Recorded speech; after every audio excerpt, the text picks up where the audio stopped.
Hey, this is James. Welcome back to the channel. So glad you are here. I want to do a follow-up on the story we covered yesterday because there were some details that I didn't know. Thanks to the Roy's report. Also, Not by Sight News did a follow-up on this. It was interesting that Trey Wilbanks said there were some elders that knew the Cindy Clemish era was 12 years old when this started, and then there was some that didn't know, but they didn't bother to ask any questions. They didn't try to do any deeper investigating.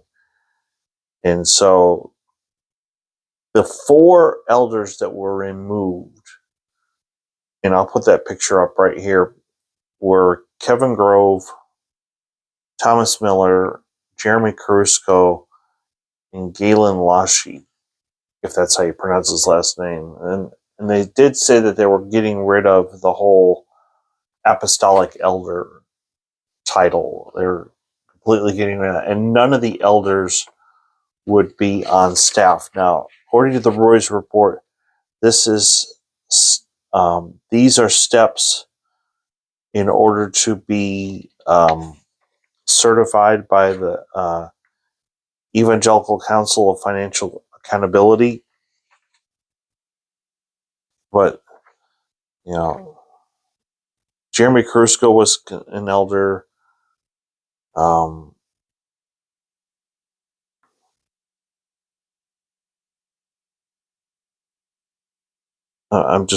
Kevin Grove was the executive global pastor. And then Thomas Miller was the executive pastor, and it says lead team. And then Galen Lashy was the church network pastor. I mean, they have all kinds of weird titles. But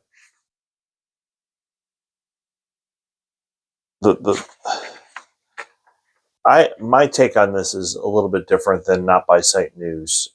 The fact that there is a criminal probe happening. Trey Wilbanks said it would not include any current leaders. Current leaders. The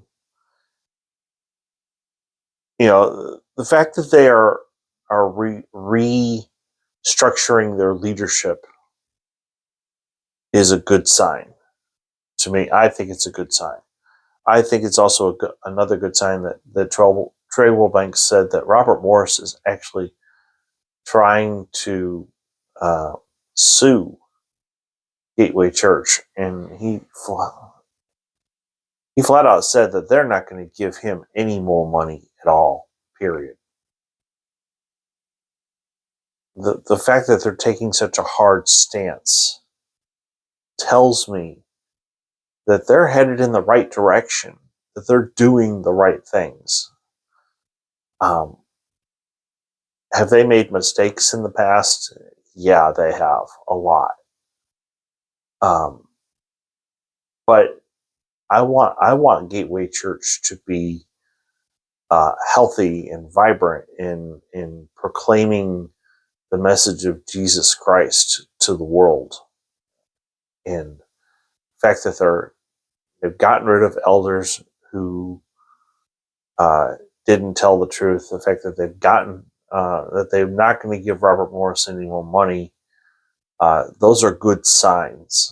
And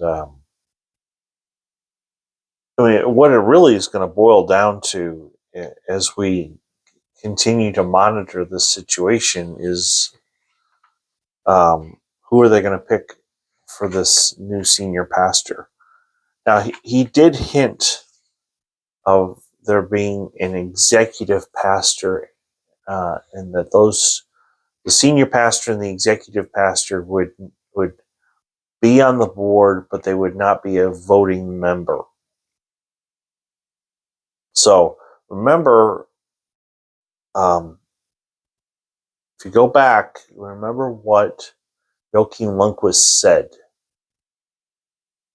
I think it was the first sermon he did when he was the after he was named the interim senior pastor, that the church that he was a part of in Sweden, or is still a part of in Sweden, they had, instead of having one senior pastor, they had three. So I could see Gateway Church having a senior pastor, an associate senior pastor, and an executive pastor, and that leadership team of three would, you know, plus, the elders actually holding them accountable and the elders not being on staff. Those are good changes. And I would say we need to continue to pray for them. No, I do not agree with Not by Sight News. I don't think that they need to close their doors. I have visited Gateway Church a couple times since all of this took place. And I might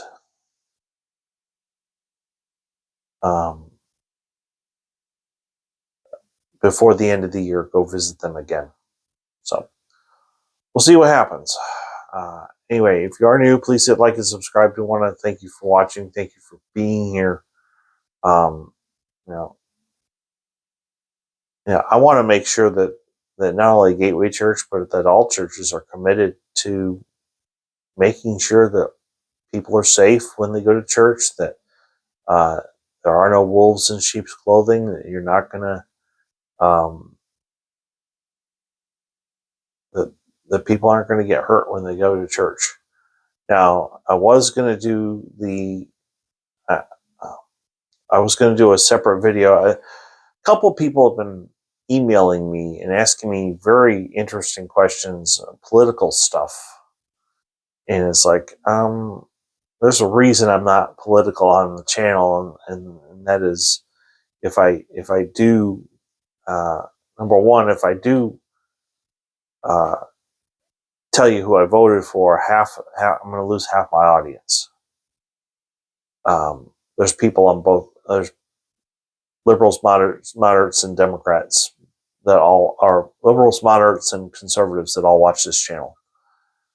And number two, I am a moderate, and quite frankly, if I had the ability to vote for none of the above, I would have done it. But there was a reason I picked somebody, and that was a very personal decision, and I'm not going to talk about that here. So, but what I will do tomorrow is I will talk about why this channel exists, and I'm going to be using Matthew chapter 7, verses 15 through 20. So you're not going to want to miss that one. This is fundamental as to why this channel exists. I mean, I'm glad the Roy's Report exists. I'm glad that Not by Sight News does what he does. But everything that a Christian should do should be theologically grounded. And I'm going to explain the why tomorrow. So thanks for watching, and until then, hope you have a great day.